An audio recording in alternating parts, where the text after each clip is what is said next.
You don't realize how strong Figarland Garling can be.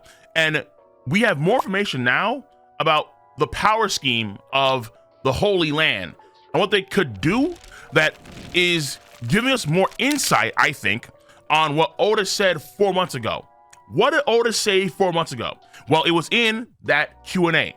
He had 10 questions, and the very last question was about who? St. Figarland Garling. The question was, and I quote, during the God Valley incident, St. Garling went and confronted the pirates, but how strong is his combat abilities? And the answer, he's strong.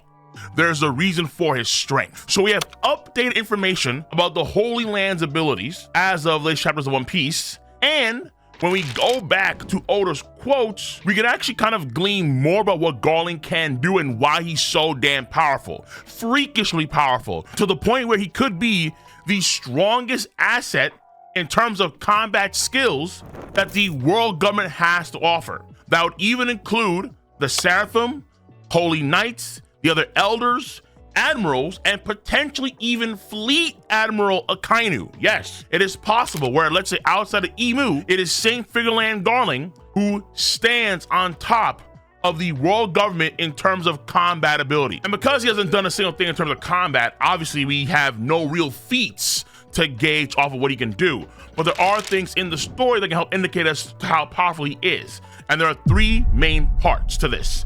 Let's go to part number one. His heyday. Figarland Garling, as the question notes to, went against and confronted the pirates. The pirates were the Rocks pirates with legendary pirates on them, like Whitebeard, like the Golden Lion Shiki, Big Mom, Kaido, and of course, Rocks D. Sebek himself. And then the other pirates that were involved in that God Valley incident were the Roger pirates. Roger, Rayleigh, Scarborough Gaban, who was recently introduced as Ya-san. Ya. These are legendary individuals, and part of their legendary status is how strong they are as combatants. And here you had the Holy Knights alongside other Marines and Garp and Company stand off against these pirates that are ruining their block party, their Super Bowl party. They were Kendrick fans having a damn good time. It was all wholesome activity on God Valley before these pirates arrived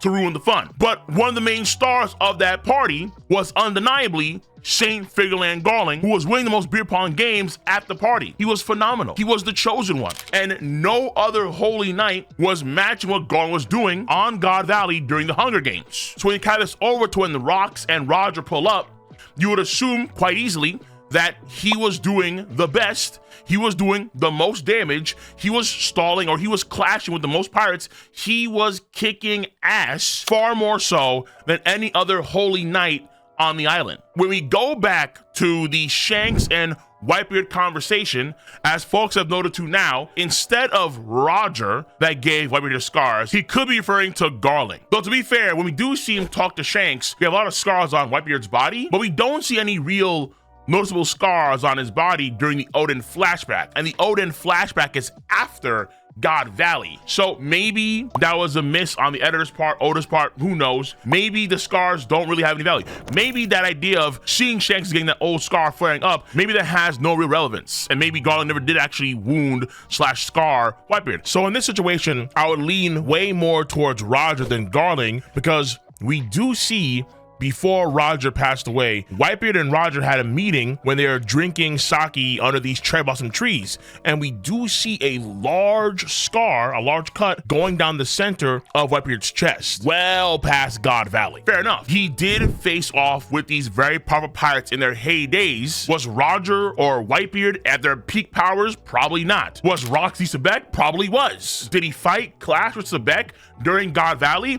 The chance isn't zero, and that in of itself is valuable. And in a roundabout way, if you want to compare Garling to individuals like Whitebeard and Shiki and Roger, at that point in time, I think it's fair. You could compare him to legendary dudes and their strength, however strong they are, during the God Valley incident. You can do that for Garling. And you'd assume in the same vein as Garp and Rayleigh, probably Scobber Gabon right now, their peak powers came later on, but over the course of time, their power started to wane because Mother Nature and Father Time are the undisputed, undefeated tag team of the cosmos. They started to get slow and old. And you would apply the same logic to Garling. However, here comes point number 2. It is very likely that Garling, in terms of natural physique and so on, is not of the same snuff that he was during the God Valley incident. He is older, therefore his hearing is not the same way it used to be. He has that arthritis setting in. You get the whole kit and caboodle. Unless you can factor in Emu. Oh, and this is where we have to bring in point number 2. Because not only is Saint Figarland Garling the supreme commander of the Holy Knights, but also Figarland Garling is an elder. Saint Saturn in the eyes of Emu was no longer worthy of being elder after the events of Egghead Island. And as a result, the person that is now the new god hand of science and defense is Figarland Garling, and he is tasked now with watching over Vegapunk York with all her stuff going on, with of course the science and the defense as the supreme commander of the Holy Knights. You can argue we are seeing that defense right now, that activity with Holy Knights on the move, mobilizing in some respects on Elbaf. Now, does he get the perks? These perks are seemingly a crazy quote-unquote mythical Zoan-like, can't say it is, but mythical Zoan-like ability and immortality factor, which is the most important aspect. Immortality factor. Every elder so far has had that. And because Garling is now an elder, the safe assumption is that he does have this. He would now have something akin to what Saturn had. And even though Saturn was getting stunted on, he was getting neeked on, he was getting gripped on by the all-white warrior on Egghead Island, he was still pretty much indestructible. He would recover from any wound that he took, and he kept on trudging on up until the Joyboy Hockey Night was released, and then things just shut down, like literally just window shut down. That's how it rolled. If you apply this then to someone like Garling, is it possible that Garling has a body and an ability similar to the other elders? Yes. And in doing so, with immortality factor, you could argue that he could regain and maintain his prime physique. So when you have characters like Rayleigh when he fought against Kizaru, or Garp when he was throwing the cannonballs at the Strat crew, and as of late when he fought against Kuzan, when you have Whitebeard, mentioned this in Marine Ford, even Don Chinja on Dressrosa, a lot of the characters that are older, they just don't have that same spunk they used to. Something about them is nerfed because of their old age. And then sometimes that is coupled with illness, sickness as well. Oda has done that repeatedly and consistently. There are exceptions to the rule, i.e. Big Mom, because Big Mom can manipulate life force and she's all sorts of weird. Her origins are still unclear as to why she was the way she was when she was 5 years old and could kill bears when she was 5 years old, but in the future, hopefully, right, Oda? In the on Elbaf, Oda? Yeah, that'd be great. Thank you. But the idea is that if Emu can amplify the physique of someone by giving them a nigh immortal or an immortal body, maybe there's a chance. Actually, there's a good chance that Garling has his prime physique powers. His physique that's not God Valley physique, but in theory, better physique than he had at God Valley, in the same way that Whitebeard and Roger and Shiki and so on, they were not at their peaks at God Valley. Whitebeard was literally a henchman a few years out from being an emperor of the sea. So of course they're not at their peaks at that point in time. You could assume that Garling was the same way. Garling, in terms of physique, is probably better now than he was back in God Valley, because he is now a 5 elder under Emu's wing. But we don't stop there. Here's point number 3. With his prime physique back, Garling could do all the things with the blade that he could do. And there is something that we saw that was very interesting as of late on Elbaf. What was that? Shamrock. Shamrock has a Cerberus ability that is embedded into his sword. The idea of Shamrock having this ability in his sword could apply also to Figarland Garling.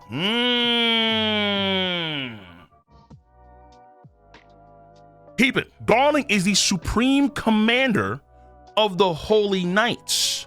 And Shamrock, even though he is also a world noble like his father, he is just a commander of the Holy Knights, not the supreme commander. So, if Shamrock has an ability on his sword, who is to say that Garling can't have an ability on his sword too? And in fact, it's very possible that he had an ability on his sword before he became a 5 Elder.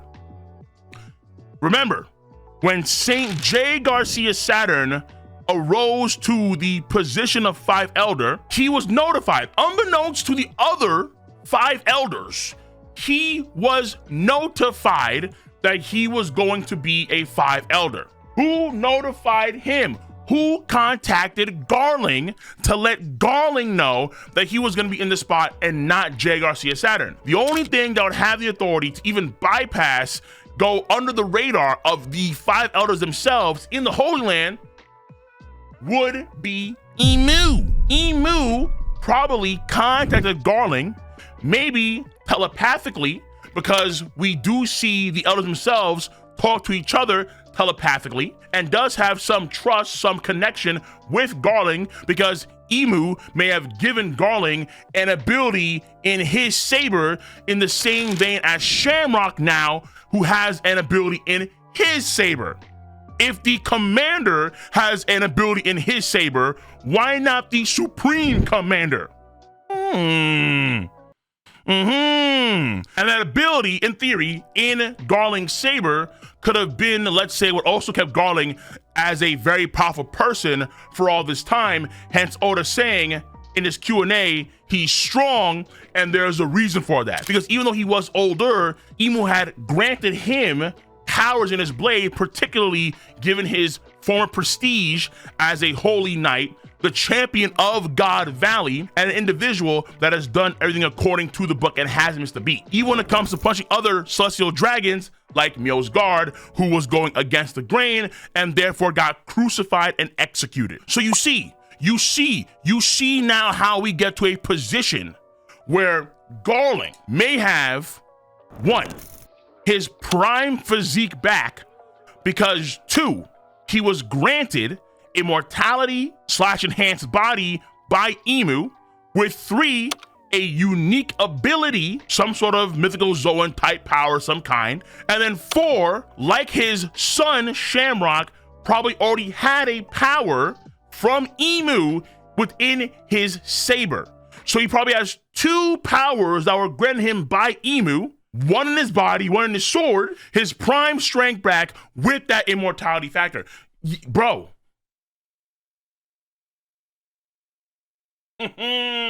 That's scary, but it's possible. You see, it could be the case. It could be the case here that the sword that Shamrock has does have a Deathroot power, like an actual, genuine Deathroot power within it. But right now, it is not noted to be a Deathroot power, because when we see Cerberus, it just says Cerberus, in the same vein as the Elders when they have their power revealed as Itsumade, as Hokai, as Gyuki, as Sanron, right? But you don't have the Inu or the dog fruit mythical model Cerberus. You just have Cerberus. So for the time being, I would absolutely lean towards the idea that this is of the same ilk as those abilities, and those abilities seem to stem from Emu.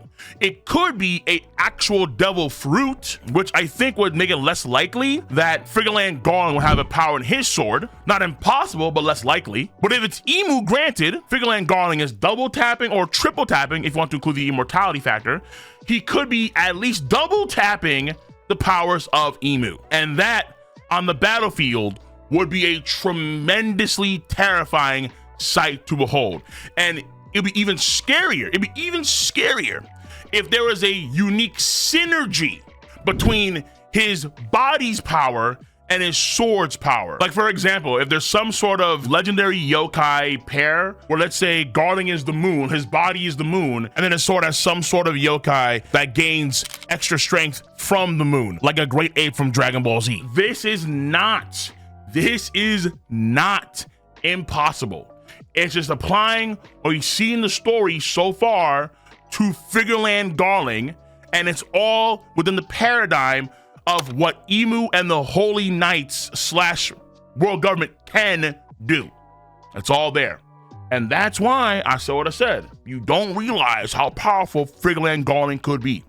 He could be the #1 military asset, the strongest dude right now in the entire world government, including the Marines. But that's just a theory. Let me know your stance on this theory. And if you enjoy your boy's video content, make sure to give it a thumbs up, subscribe to the channel, and click on that bell to join the notification squad. I'm gonna catch you guys and gals on the flip side. See you. Bye-bye.